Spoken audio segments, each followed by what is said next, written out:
Okay, when it comes to obsession and the movie as a whole, I feel I have to defend Bear. Just think about it. Because everybody is giving him this title as a villain and all this, but I'm like, there's a lot more to the story. So when I watched the movie, the first impression that I got was throughout the whole movie he's awkward and he has a shy nature and he's just not really confident. I mean, the very first scene that we get, it's that. And his relationship and friendship with Nikki, their dynamic, they kind of balanced each other pretty well. They honestly were cat boyfriend, cat girlfriend type of energy. But then she got turned into the whole golden retriever sort of girlfriend, you know?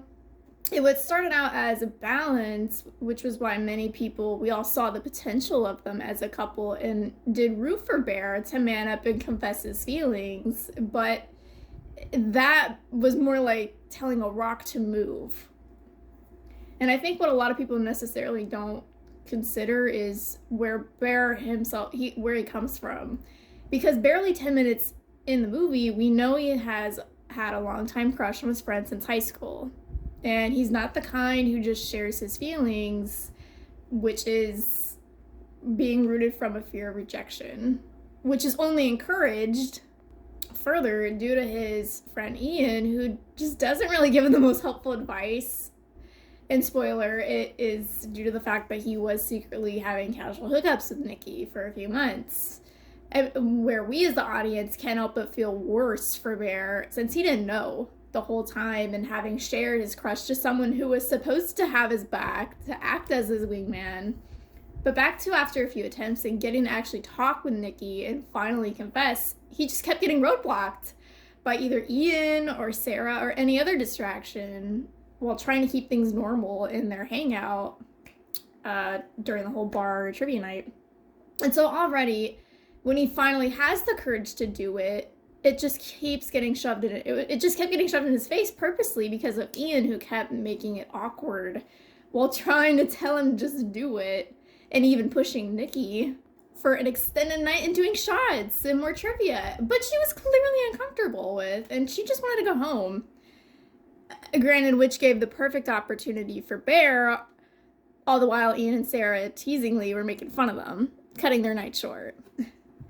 But back to Bear taking this opportunity, does have the small talk with Nikki, who is in between being nervous about her feeling. It's very ambiguous about her feelings, even bringing up Sarah and her interest in him, asking how he feels, which, granted, would throw anyone off, since she herself hasn't even made that present. Because up to this point, he has not been given any idea or reason to believe he is desired or had anyone like him, explaining why his confidence was so low and his infatuation with Nikki only grew because she goes on to explain how she views their dynamic and what she wants to write, kind of just opening herself up, and will even leave her job. She's going to leave her job, and she just genuinely wants love, and even asking him directly if he sees her more than a friend, essentially, which does corner him.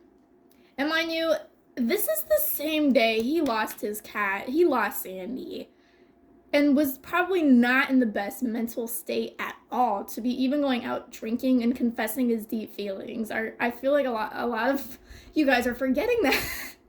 Or the people that are seeing him in the negative light, you gotta be realistic in that. Like, if your cat died and you have that sort of a night, yeah, no, obviously it was not gonna go well. It was the wrong place at the wrong time sort of moment, honestly, is how I saw it. So I can't even blame Bear for having, like, his shell up. He was guarded, and he was already vulnerable over his cat, how his cat died, and the new loneliness in his life because of it, making him caught in between wanting a relationship, something to fill in the void and give him hope again, but also not trying to ruin what he did have with Nikki. Because, yeah, rejection. You're going to be mourning and rejected on the same night? And so my next point is the one wish willow. And okay, before all that, Bear decides to try and find a crystal necklace or just something of a small gift to give Nikki as a playful kind of romantic gesture, which is actually kind of cute considering he probably picked up his views of love and how to interact with girls having lived with his grandparents. Like, it's probably what his grandpa kind of inspired him to do. And when he comes across the one with Willow, it's obviously looked as some novelty, like, gag gift that could cheer both him and her up, given their situations, and her, like, going away gift. And that would be sweet, since we don't know actually what she could have wished for. Maybe it could have been seen as a good luck charm for her writing journey, or even just for anything. It is kind of cute how they both thought of small gifts for each other, with her giving the tiger's eye and him giving her originally the one with Willow. And when it comes to the point where he is unable to share his true feelings for Nikki, she's the one that kind of ends up sending mixed signals of telling him to say, like, exactly how he's feeling, but he's grieving and socially awkward, and he's just given this bomb that their mutual friend Sarah talked about him and asking if he likes her and vaguely stating she wants to know how he views her, and he doesn't have a true answer for anything. Why would he really? And it only coming up with him and Nikki as good friends, which she was let down by, given her expression before going up to her house. And yeah, due to the frustration of not being able to admit his crush, he remembers too late to give her the gift, and he ends up using it. And in a desperate relief to act out his reaction of what he would have wanted, to be loved more than anyone in the world. And it's also worth noting that since the lore and mystique of the whole Willow, the One Wish Willow, it remains so vague. And it is interesting how the wish knew exactly which Nikki Bear was referring to. Because he didn't even specify, since he made the wish just to wish it, not take it seriously to help a situation, even just a little bit. And of course, how would he or anyone know that the wish would be real? And the power, it's a literal piece of bark. How would it be capable of giving what it did to him? So we can't really blame him. I'm gonna give him that. Like, all we know is be careful of what you wish for. And as seen in many cautionary tales and films and shows that involve love and someone's feelings, especially in the realm of being under a love spell, it always ends in the same result of the person affected literally losing all control and identity. And this has actually been seen, like, played over and over again. And one of the examples I can think of is that one episode of Wizards of Waverly Place, the beginning of Alex and Mason's relationship. When Alex uses the magical shell on Mason, the boy in her class, she likes to see her as his muse for his artwork, and not to be seeing him do dog paintings or anything like that anymore. And that ends up backfiring when all he wants to do is focus on her and painting her over and over again and nothing else, which affects their own chance for a genuine and healthy relationship, which she learns. And another example is in Practical Magic, film Practical Magic, where the sisters Jillian and Sally do a forbidden resurrection spell to bring back Jillian's toxic and abusive boyfriend Jimmy back to life, which leads him to come back more violent and emotional than ever as he physically attacks Jillian and anyone who gets in his way, while wanting to simultaneously have her be his property, his wife. And it only gets worse, as what started out as a passionate, lustful attraction turns into an actual possession, as Jimmy takes over Jillian's body, and until the sisters have no choice but to vanquish his spirit altogether. And in the same film, another spell was acted earlier, very similar to Bear's situation, as one woman seeks a love spell for the guy that she is seeing to have him love her so much he can't stand it, quote, only for one of the sister's aunts to give the warning, be careful what you wish for, where we as the audience are left to interpret the spell having worked quite literally, with effects much like Nikki, an obsession that went through off camera, or maybe even worse. But going back to Obsession and Bear, another thing to point out is what he wears. And being his grandfather's clothes, his wardrobe reflects his livelihood, the environment, adding more to himself as a character. And so if there's a jadedness and an innocence, or rather him being naive on romance and true love, that would be a factor most people tend to ignore, or rather just don't bring up,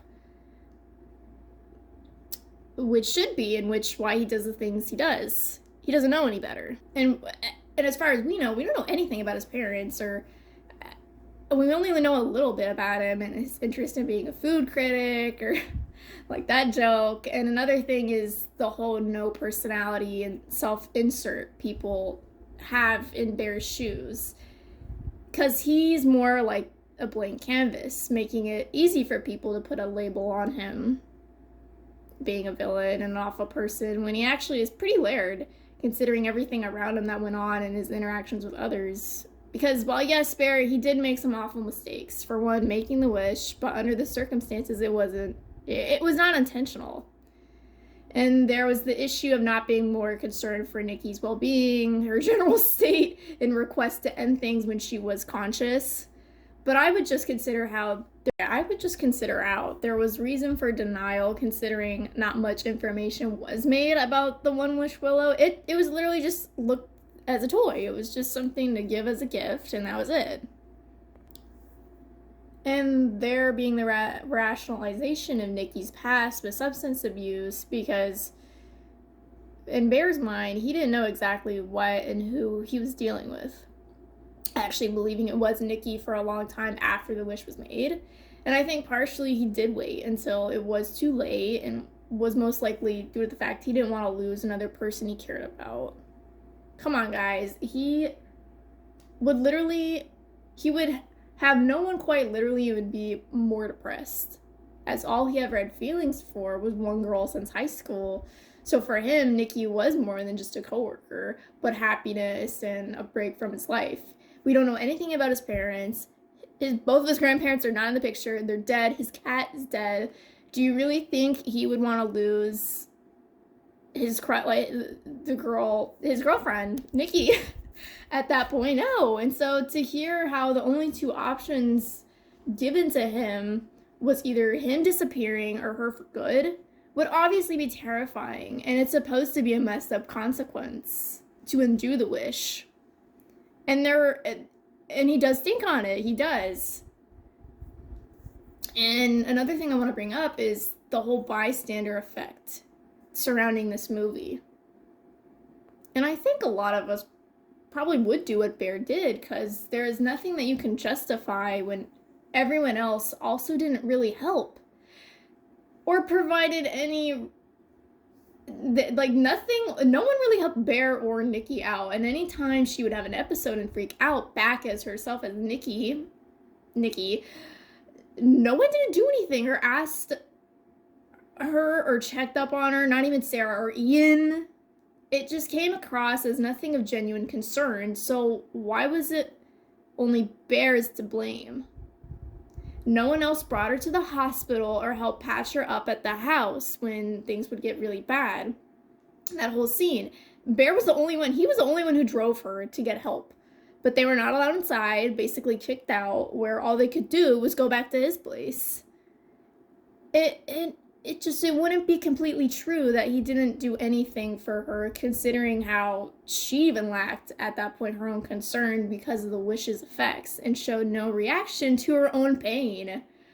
Unless real Nikki, showed up and just had that moment, that split, as Bear went on to say this is not okay. And naturally, he has concern for her state of being, and he just was not in the position to track her father or find a therapist without her altercations on making the situation worse. For her own sake, since it couldn't be explained why she was doing the thing she was doing without it just sounding crazy. It would have made her sound crazy. It would have made him sound crazy. Oh, a one wish willow or a little piece of bark caused this. You just, given the circumstances, there's only so much Bear could do. And he couldn't even talk to her how he normally would have, since No one else did either that we knew of. Because Sarah and Ian and everyone else, they're just looking at her like, what is your problem? Not really understanding something bigger was happening. And anybody would have asked her, like, are you okay? What's going on? Also, Bear did try to undo the wish and have it be that he would be more than fine being just friends. But he just wanted to still have her in his life, even if he wouldn't get what he originally wanted, that relationship, just as long as she would be okay again and be herself again, and they'd just have something still together, even if that meant he would be lonely. But that backfired since he already used up the one wish. And when Ian wished for money, not believing him, despite literally being a witness to the wish's horrific effects, it makes it so much worse for Bear, as his only option left ends up choosing his own demise. It's just awful what Ian did to him. And every interaction from that point is either Bear being Nikki or he's with another character, and there never is a whole group scene like there was in the beginning. It's only the climax and ending, making it feel like whiplash. Like, that's how it felt, honestly, when he tries explaining the situation to Ian or just to anyone, but no one really questions or worries like a normal person would. And with that, Bear was a victim. Yeah, Bear was a victim due to his own situation because of just bad timing, no guidance, and a lack of genuine support, and would have been better off having therapy, yes, and a true heart-to-heart conversation with Nikki about their feelings at their own pace. It probably would have naturally turned into a true happy relationship. I do believe that, as shown from the start of them being a couple once the wish was made. You could tell something was there. Yeah, of course. And had they not been around Sarah or Ian, it's possible that they would have just confessed their feelings regardless. That's the irony here. But that reality did not happen. And yeah, by many factors, and not just because of Bear's inability to confess his feelings. And if anyone is the true villain of obsession, I'm gonna put in my 2 cents to give this whole title to Ian.